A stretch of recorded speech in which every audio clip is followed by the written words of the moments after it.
तो जैसा कि दोस्तों हमने पिछले एपिसोड में देखा कि एमओसी मेंडूली को बचा के वहां से निकल जाता है। तो इसके बाद की कहानी को भाई हम एक्सप्लेन करने वाले हैं, बस आप वीडियो को पूरा देखना, मैं आपको सब कुछ बताने वाला हूं। तो फिर एमओसी की स्पीड बहुत ज्यादा तेज होती है, वो मेंडूली को लेके वहां से निकल जाता है, जोर से तेज से भागता है। तो फिर वहां पे जितनी भी सिक्योरिटी टीम होती है सारी की सारी डिस्ट्रॉय हो जाती है, यानी कि कोई इधर हो जाता है कोई उधर हो जाता है। मेंडूली भी ये सब कुछ देख के हैरान हो जाती है। तो फिर मेंडूली अपने मन में सोच रही थी कि आखिर ये कितना पावरफुल है, ये कुछ सुपर हीरो है। तो फिर इसके बाद सीन शिफ्ट होता है। तो फिर मेंडूली अचानक सीडीओ के ऑफिस में बैठी होती है। तो फिर सीडीओ को ये सब कुछ जानने के बाद फिर वो कहता है तुम्हारे साथ इतना कुछ हो चुका है। तो फिर तभी सीडीओ को बहुत ज्यादा गुस्सा आ रहा होता है। तो फिर वो अपने मन में उन लोगों को गाली देते हुए कहता है मैं बहुत ही ज्यादा लापरवाह हो गया था, वो एक बहुत बड़ी कंपनी है, मुझे तुम्हें अकेले नहीं भेजना चाहिए था। तो फिर मेंडूली भी अपने बॉस को देखकर काफी हैरान हो जाती है। तो फिर वो कहती है बॉस। तो फिर सीडीओ को अपने मन में सोचता है कि ये ठीक होने का नाटक तो कर रही है, लेकिन ये अभी भी ये सदमे में है। मुझे लगा कि ये एक अच्छी अपॉर्चुनिटी है, लेकिन मैं गलत था, मैं सच में बहुत बड़ा पागल हूँ, ये एक डिजास्टर था। तो वह सीडीओ चिल्ला के कहता है कि चलो ठीक है। तो फिर मेंडूली भी पूछती है कि बॉस आप कहां पर जा रहे हो। तो वह सीडीओ कहता है कि मैं उन लोगों को मार डालूंगा, इन्होंने अपनी लाइन को क्रॉस किया, मैं इनको खत्म कर दूंगा। तो फिर सीडीओ जा ही रहा होता है। तो फिर तभी मेंडूली कहती है कि तुम्हें लगता है कि तुम इतनी बड़ी कंपनी के लोगों से अकेले लड़ जाओगे। तो फिर मेंडूली कहती है कि सच बताऊं तो मैं भी ऐसा ही चाहती हूँ, मैं भी चाहती हूँ कि मैं उन लोगों को दुनिया के सामने लाऊं, उनका असली चेहरा सबके सामने आए। लेकिन प्रॉब्लम तो ये है कि हम बहुत कमजोर हैं, ये तो ऐसी दुनिया की हम जितना भी लड़े, हम जितना भी बोलें, जितना भी आगे बढ़ने की कोशिश करें, लेकिन हार हमेशा हमारी ही होती है। तो प्लीज बॉस इस फाइट को स्टार्ट करने का कोई भी मतलब नहीं है, प्लीज आप मत जाओ यहाँ से। तो फिर मेंडूली अचानक से खुश होते हुए कहती है बॉस आप अभी के लिए आप शांत रहिए, हम उनसे बदला जरूर लेंगे, लेकिन अभी के लिए उसका हम धन्यवाद करते हैं, आइए चलिए, आप एक अच्छे इंसान है, तो इसीलिए सबसे पहले आपको पता होना चाहिए। तो फिर मेंडूली अपने बॉस को धक्का देते हुए कहती है कि आइए चलिए मेरे साथ, हम उस शख्स का धन्यवाद करते हैं। तो फिर भाई मेंडूली अपने बॉस को एमएससी के पास लेके चली जाती है। तो फिर बॉस कहता है एमएससी को कि थैंक यू, भले ही मैं आपसे बड़ा हूँ लेकिन आप मुझसे ज्यादा पावरफुल हैं, वैसे आपने जो हमारा काम किया है, मेंडूली को बचाया, उसके बदले आखिर मुझे क्या करना होगा। तो फिर एमएससी कहता है कि इसकी कोई जरूरत नहीं है, मुझे कुछ भी नहीं चाहिए। तो फिर अपना चाय का कप आगे करते हुए कहता है कि मुझे और दो। तो फिर तभी मेंडूली अपने बॉस को कहते हैं कि बॉस ये बहुत ज्यादा ताकतवर है, बहुत ज्यादा पावरफुल है, इसकी फाइटिंग स्टाइल तो काफी कमाल की है, मुझे लगता है कि इसके जैसा मैनेजर होना काफी बढ़िया रहेगा हमारी कंपनी के लिए। तो फिर तभी सीडीओ कहता है कि एक मिनट रुको। तो फिर सीडीओ के एमएससी से पूछता है कि आप जीने के लिए क्या काम करते हो। तो फिर एमएससी कहता है मैं सच बताऊं तो मैं बिल्कुल फ्री हूं। तो फिर सीडीओ कहता है कि चलो ये तो बहुत बढ़िया है, अब तुम्हारे पास कोई भी रास्ता नहीं है, तुम मेरी फीलिंग के लिए सबसे बेस्ट हो, तो क्या तुम मैनेजर के रूप में हमारे साथ काम करना चाहोगे। तो फिर मेंडूली अपने मन में सोचती है कि क्या ये बंदा मेरा मैनेजर बनने जा रहा है। तो फिर अचानक से सीन शिफ्ट होता है। तो फिर एक लड़की जो कि मेंडूली को कह रही होती है क्या सचमुच। तो फिर वो बहुत ही ज्यादा हैरान होकर मेंडूली को कह रही होती है वो बहुत ही बढ़िया कंपनी है। तो फिर मेंडूली अपने मन में सोचती है कि जैसा कि मैंने एक्सपेक्ट किया था। तो फिर वो जो लड़की होती है उसका नाम है चॉय। चॉय कहती है बहुत ही ज्यादा एक्साइटेड होते हुए कहती है मुझे तो तुम्हारे ऊपर प्राउड फील हो रहा है, तो यही वो जगह थी जिसके लिए तुम दुखी हो रही थी कि तुम्हें किसी मीटिंग में जाना है। तो फिर मेंडूली कहती है कि मुझे नहीं लगता कि ये काम करेगा। तो ये सुन के चॉय थोड़ा सा हैरान होकर कहती है कि आखिर तुम्हारा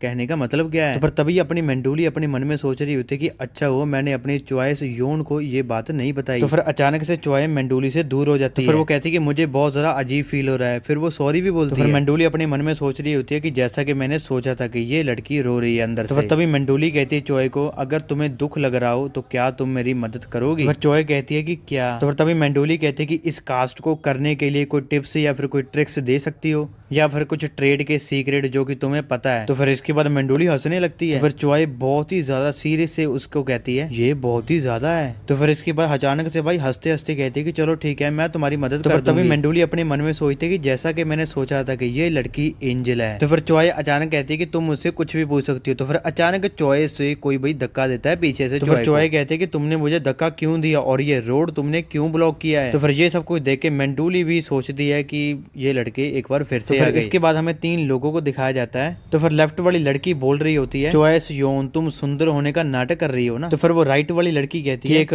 पखंडी कुतिया वास्तव में साथ ही रहते हैं, एक साथ ही रहते हैं। तो दोस्तों इसके बाद हमें पता चलता है कि ये लोग ई लिंग गैंग के मेंबर हैं। तो फिर तभी उन गैंग के पीछे एक हट्टा कट्टा मोटा आदमी आता है। तो फिर वो कहता है कि हे हाई स्कूलर आखिर तुम पखंडी किसको कह रही हो, क्या तुम झूठी जानकारी फैलाना चाहती हो। तो फिर जैसी वो लड़की पीछे देखती है वो कहती है कि आखिर ये लड़का कौन है, ये बंदा कौन है। तो फिर तभी भाई जो मेन लड़की होती है जो कि मेरे हिसाब से उनकी लीडर होती है, फिर वो कहती है कि यहाँ से अब निकलो। तो फिर उसको जाता हुआ देख के चॉय कह रही होती है फिलहाल एक मैनेजर रखना काफी होगा, ना कि इस सिचुएशन के लिए नहीं बल्कि और भी ज्यादा काम करने के लिए। चॉय और भी कहती है कि इसका मतलब ये नहीं है कि आप कोई भी मैनेजर आप रख लो, ये नहीं केवल उसकी बॉडी देख ली तो वो मैनेजर बन जाएगा, ये ये नहीं होगा। तुम्हें एक अच्छा इंसान भी चुनना होगा मैनेजर के लिए जो कि तुम्हारे भरोसे के लायक हो और तुम उस पर भरोसा कर सकती हो आंखें बंद करके। तो तभी सीन शिफ्ट होता है तो फिर हमें एक बड़ा टावर दिखाया जाता है। तो फिर जहाँ पे भाई हमारा एमएससी यूनी को कह रहा होता है कि तुम आज बहुत ही ज्यादा लेट हो। तो फिर यूनी एमएससी को कह रही होती है कि मेरा भी कोई शेड्यूल है, तुम मुझे ऐसे भी बात बात पे ट्रीट मत किया करो। तो फिर एमएससी कहता है शेड्यूल,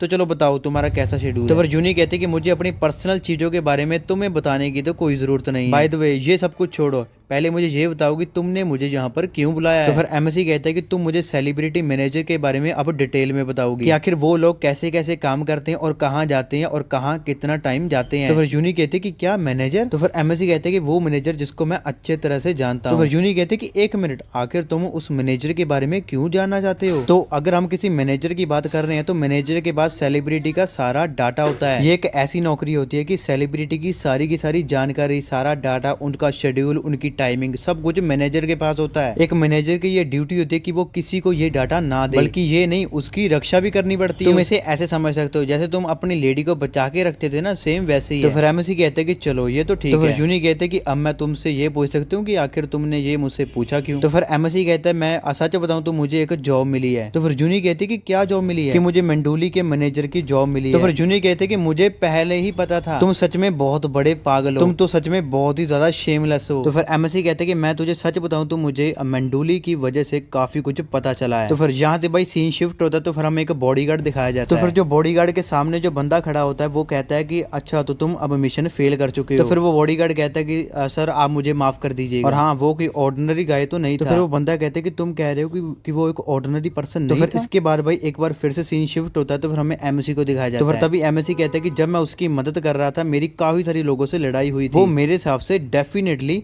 मॉडर्न पीपल से काफी अलग थे। मैं बहुत ही ज्यादा हैरान था क्योंकि वो क्यूआई अटैक करने के बावजूद भी खड़े हो गए थे, अपनी फाइटिंग स्पीड को दिखा रहे थे। तो फिर इसके बाद भाई सीन एक बार फिर से शिफ्ट होता है। तो फिर भाई वो बंदा बॉडीगार्ड को एक जोरदार पंच मारता है जिसकी वजह से भाई पानी उछलने लगता है। तो फिर पंच मारने की वजह से बॉडीगार्ड एक पत्थर से टकरा जाता है जो कि चूरो चूर हो जाता है। तो फिर इसके बाद वो आदमी कह रहा होता है कि तुम्हें पता है कि वो मिशन कितना इंपॉर्टेंट था, तुम लोग इतने साधारण नहीं हो। तो फिर तभी वो बंदा किसी स्विमिंग पूल में जाते हुए कहता है ये एक ऐसी चीज है जिसको हम बिल्कुल भी खराब नहीं कर सकते। तो फिर तभी भाई एमएससी यानी कि सीन शिफ्ट हो जाता है। तो फिर तभी भाई एमएससी कहता है लेकिन हाँ अब हम इस चीज के आदी बन चुके हैं, आज के लोगों ने तो ये कभी भी एक्सपीरियंस नहीं किया होगा, ये तो अभी फ्यूचर है। तो फिर इसके बाद भाई वही आदमी का हमें पैर दिखाया जाता है। उसके बाद फिर एमएससी कहता है इस दुनिया में ना ही मार्शल आर्ट है ना ही क्यूआई है। तो फिर वो भाई स्विमिंग पूल वाला बंदा जो कि अंदर जाता है तो फिर वो कहता है वो लंबे बालों वाला आदमी, अब मुझे उससे मिलना ही होगा, मुझे लगता है उसके पास क्यूआई है, मुझे लगता है कि वो क्यूआई का इस्तेमाल बहुत अच्छे तरीके से करता है। तो फिर एक बार फिर से सीन शिफ्ट होता है तो फिर यूनी कहती है एमएससी ये नहीं हो सकता, इस जगह पर मार्शल क्यूआई को सेंस तुमने कैसे किया, क्योंकि अभी के टाइम में तो मार्शल क्यूआई मौजूद ही नहीं है, ऐसा बिल्कुल भी नहीं हो सकता। तो फिर तभी एमएससी कहता है मैं बिल्कुल सच कह रहा हूँ, इस जगह पे हमारे जैसे ही लोग हैं। एशियन टाइम से अगर हम प्रेजेंट के टाइम में आए तो मुझे सिर्फ और सिर्फ एक ही चीज पता लगी है, एक ही चीज ऐसी हो सकती है जो कि हुई हो। मैं इस जगह पे सिर्फ और सिर्फ तुम्हें यही बताना चाहता हूँ कि यो ने तुमसे झूठ बोला है कि अभी के टाइम में इस दुनिया के अंदर मार्शल क्यूआई मौजूद नहीं है। बट मैं तुम्हें सच बताऊं तो मार्शल क्यूआई मौजूद है, लेकिन वो इतनी नहीं है, बहुत ही कम मात्रा में। लेकिन अपने लिए इसको यूज करना और एक मार्शल आर्टिस्ट बनना बहुत ज्यादा मुश्किल है, इसीलिए इस जगह पर बहुत ही कम लोग होंगे जो कि इन सारी चीजों को सीख पाते होंगे। योन ने तुम्हें बेवकूफ बनाया, योन ने तुम्हें इस जगह के बारे में बहुत ज्यादा झूठ बोला। तो योन भाई उसके बाद एक रॉन्ग लैंग्वेज का यूज करता है, वो मैं आपको नहीं बता सकता क्योंकि मुझे भी नहीं पता है भाई। तो फिर इसके बाद तो भाई यूनी थोड़ा सा गुस्से में आ जाती है, ये तुम मुझसे कैसे बात कर रहे हो, ये तुम कैसी लैंग्वेज का यूज कर रहे हो, तुम्हारा इस तरह बात करना मुझे बिल्कुल भी अच्छा नहीं लगा। मैं तो यहाँ पर तुम्हारी सिर्फ और सिर्फ मदद करना चाहती हूँ, तुम तो ऐसे बात कर रहे हो जैसे हमारा कोई रिलेशन ही नहीं है। तो फिर इसके बाद भाई सीन शिफ्ट होता है तो फिर हमें योन दिखाया जाता है। तो फिर पीछे की लड़की होती है, वो भाई लड़की को कह रहा होता है ये दुनिया पूरी तरीके से चेंज हो चुकी है, तुम्हें लगता है कि तुम करंट टाइम में हो, लेकिन तुम करंट टाइम में नहीं बल्कि एक दूसरी सेंचुरी में हो, जहाँ पर सारे के सारे लोग मार्शल आर्ट और बाकी सारी चीजों पर इतना ज्यादा ध्यान नहीं देते। और ये जो टाइम है ये है विज्ञान का, ये है साइंस का। मैं तुम्हें कहना चाहता हूँ कि आज के समय में साइंस इतनी ज्यादा आगे बढ़ चुकी है, हम लोग इस जगह पर मार्शल आर्ट होने के बावजूद भी इतनी ऊंचाइयों को नहीं छू सकते थे। तो फिर वो वही लड़की को बता रहा होता है, यानी कि यूनी को बता रहा होता है कि मार्शल क्यूआई पूरी दुनिया से अब गायब हो चुकी है और इसे यूज करना तो बहुत ही ज्यादा मुश्किल है। ये सुनने के बाद यूनी थोड़ी सी हैरान हो जाती है। तो फिर तभी वो कहती है कि दुनिया में मार्शल क्यूआई बिल्कुल गायब हो चुकी है। तो भाई योन ने यूनी को ये बात बताई थी कि मार्शल क्यूआई खत्म हो चुकी है इस दुनिया से, ताकि वो यूनी से अपने काम निकलवा सके इस दुनिया में। तो फिर वो कहने लगता है, मैं यूनी खड़े होते हैं तो फिर यूनी हैरान होकर कहती है आखिर मुझे उसने धोखा क्यों दिया, मैं इस बारे में समझ क्यों नहीं पा रही। तो फिर तभी एमसी कहता है, तो मैं तुमसे सिर्फ और सिर्फ एक ही बात कहना चाहता हूँ, अगर तुम्हें कोई मौका मिले किसी पे भरोसा करने का तो कर लेना, लेकिन उस बंदे से बिल्कुल भी भरोसा मत करना। उसने इस जगह पर अपनी फैमिली को खत्म कर दिया। सोच के देखो, जिस बंदे ने अपनी फैमिली को खत्म कर लिया अपने लिए, अपने फायदे के लिए, तुम कैसे भरोसा कर सकती हो। इसी के साथ ही अब मैं उन लोगों को ढूंढूंगा जिसके पास इस जगह पर मार्शल क्यों आई है और वो उसका यूज करते हैं। देखो ये मैं क्लियरली तो मैं नहीं बता सकता कि आखिर मार्शल क्यों आई, उनके पास कैसे आई है। मुझे इन सारी चीजों के बारे में पता करना है और मैं जानता हूँ, अच्छे तरीके से जानता हूँ कि मैं इन चीजों के बारे में कैसे पता कर सकता हूँ। तो फिर इतना है कि एमसी वहां से निकल जाता है। यूनी कहते कि मैं तुम्हारी इसमें मदद करना चाहती हूँ। तो फिर वो नीचे जाके भीड़ में मिल जाता है। तो फिर कहने लगता है कि उस जगह पर वो लोग काफी मिस्टीरियस थे, लेकिन उन लोगों के बारे में पता लगाने का अब अभी भी मेरे पास एक तरीका है। उन लोगों को ढूंढना यहाँ पर काफी ज्यादा इजी है, काफी ज्यादा आसान है, मैं अच्छे तरीके से ढूंढ लूंगा और जो चीज मैंने यहाँ पर सोची है वो मेरे हिसाब से हो सकती है। तो फिर इतना कह के वो आगे बढ़ जाता है। तो फिर यहाँ पे सीन शिफ्ट होता है, हमें एक बहुत बड़ी अकेडमी दिखाई जाती है। तो फिर वहाँ पे कुछ बच्चे बात कर रहे होते हैं। तो फिर वो कहते हैं आखिर यहाँ पे इस स्कूल में इतनी महंगी महंगी कारें क्या कर रही हैं। वहाँ पे जितने भी लोग थे उन लोगों को कुछ भी समझ नहीं आ रहा। तभी फिर एक बंदा आता है जो कि कहता है ये एक योंगकिंग हाई स्कूल है, ये बहुत कॉस्टली है, ये पूरी की पूरी कंट्री में सबसे ज्यादा फेमस हाई स्कूल है जो कि योंगजिन हाई स्कूल। यहाँ पर जितने भी बच्चे पढ़ते हैं सारे के सारे लोग किसी बड़े घर के होते हैं। यहाँ से पास आउट होने के बाद बच्चे कुछ ना कुछ बड़ा करते हैं अपनी जिंदगी में। कुछ लोग तो यहाँ पे मीडिया फील्ड में चले जाते हैं और कुछ लोग पॉलिटिक्स में चले जाते हैं। कुछ लोग तो इससे भी बड़े आदमी बन जाते हैं। ऐसा इसलिए होता है क्योंकि यहाँ पर उनको एक ट्रेनिंग दी जाती है। तो फिर वहाँ पे मेंडूली आ जाती है जो कि इसी स्कूल में पढ़ती थी और गवर्नमेंट भी इस स्कूल को काफी ज्यादा सपोर्ट करती है। लेकिन ज्यादातर इस स्कूल में सिर्फ और सिर्फ ऐसे बच्चे जो कि अमीर घर के होते हैं। तो तभी हम वो लड़कियों को देखते हैं जो जिनको हमने पहले भी देखा था। तो फिर ये लड़कियां भाई मेंडूली और चॉय को कह रही होती है, क्या तुमको पता है कि मेरे कपड़े कितने कॉस्टली हैं। तो ये लड़की भाई अपनी अमीरी का दिखावा कर रही थी। तो तभी भाई वहाँ पे मेंडूली गिर जाती है। तो तभी वहाँ पे एक लड़की कहती है तुम्हें यहाँ पर कोई दिखावा करने की जरूरत नहीं है, हम लोग अच्छे तरीके से जानते हैं तुम यहाँ पर सिर्फ और सिर्फ दिखावा कर रही हो। हमें पता है कि तुम मेंडूली की इसीलिए दोस्त बनी हो ताकि तुम दूसरे लोगों को दिखा सको तुम तो बहुत ही हम्बल हो, तुम तो एक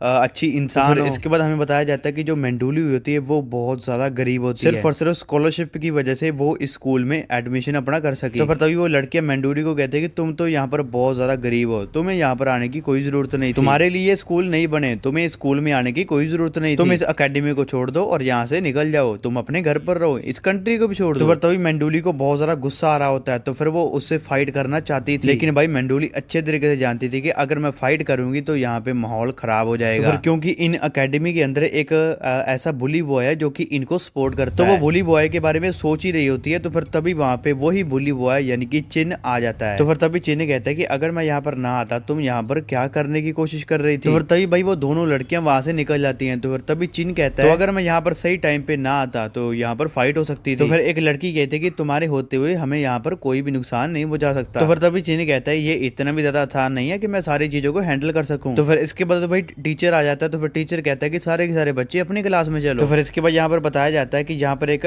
ट्रांसफर स्टूडेंट आने वाला है। तो टीचर जैसे पीछे देखता है तो फिर वो कहता है कि शायद वही ये ट्रांसफर स्टूडेंट। तो तभी वहाँ पे जितने भी स्टूडेंट होते हैं वो कहने लगते हैं कि काश वो लड़की हो, क्योंकि लड़का ना ही हो तो बढ़िया रहेगा। तो फिर वो न्यू ट्रांसफर स्टूडेंट की जैसी एंट्री होती है तो तभी टीचर कहता है कि ये तुम्हारा अब नया क्लासमेट है। मेंडूली उसकी शक्ल को देख के काफी हैरान हो जाती है। तो तभी मेंडूली कहते हैं कि इसकी शक्ल तो जानी पहचानी है। तो फिर जैसे ही वो लड़का अपना इंट्रोडक्शन करता है तो फिर वो मेंडूली को कहता है कि शांत रहो। तो फिर भाई हमें यहाँ पर दिखाया जाता है कि वो भाई एमसी होता है। तो फिर इसके बाद भाई हमारा पास्ट में सीन चला जाता है। तो फिर जिसमें हमें दिखाया जाता है कि जो कि प्रेसिडेंट और एमसी के बीच में जो बातचीत हो रही थी। तो फिर एमसी कहता है कि मुझे सिर्फ एक ही चीज चाहिए, वो है कि मुझे स्कूल जाना है। तो फिर तभी प्रेसिडेंट कहता है कि हर बार तुम्हारी डिमांड इतनी ज्यादा अजीब क्यों होती है। तो ठीक है चलो मुझे सबसे पहले आप मुझे ये बताओ कि आखिर तुम्हें स्कूल क्यों जाना है। तो फिर तभी एमएससी कहता है कि मैं इन जगह के बारे में काफी कुछ जानना चाहता हूँ, मुझे इस जगह पर अभी कुछ भी नहीं पता, इसीलिए मैं सब कुछ जानना चाहता हूँ। आपका टाइम पीरियड, आप कैसे काम करते हो, मैं सब कुछ यहाँ पे जानना चाहता हूँ। तो फिर तभी प्रेसिडेंट अपने मन में सोचता है कि ये बंदा काफी सही है, ये बंदा काफी सही सोच रहा है। चलो ठीक है, अब तुम्हें सीक्रेट हेड देखेंगे, तुम्हें अगर इसके बाद कुछ भी कहना हो तो सीक्रेट हेड को कहना, सीक्रेट हेड सब कुछ हैंडल कर लेंगे। तो तभी प्रेसिडेंट सोचता है कि इसको इस जगह पर कुछ भी समझाना काफी ज्यादा मुश्किल है, क्योंकि ये बंदा तो किसी की बात नहीं सुनने वाला। अगर मैं इसको कुछ कहूंगा तो मुझे पता है कि ये मेरी बातों पे विश्वास नहीं करेगा। तो चलो ठीक है, तुम यहाँ से